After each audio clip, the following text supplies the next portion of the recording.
Our PLC group did our cause and effect lesson on the Boston Tea Party.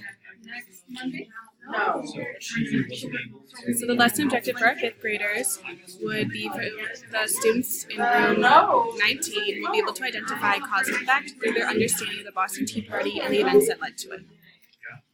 So we had a few ideas for the intro. We thought about having a little science experiment using tea and seeing whether it floats or not, and this will engage students to get interested in what the lesson has to do with tea.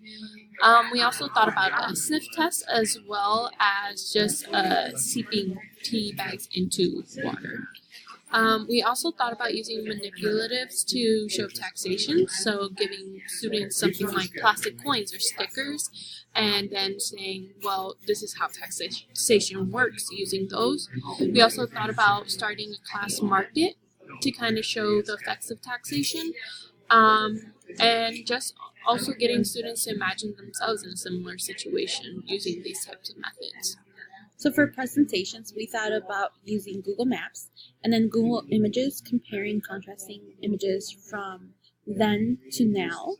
Also for group work, we're going to have students play around with Google Earth and search pictures in groups, as well as some of the experiments we mentioned earlier. So the technology we would use for this lesson would be like laptops and a smartboard.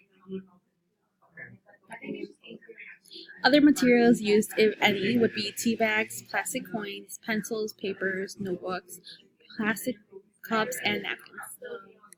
And for our assessment, we would have students create a visual timeline of the cause and effect of the Boston Tea Party.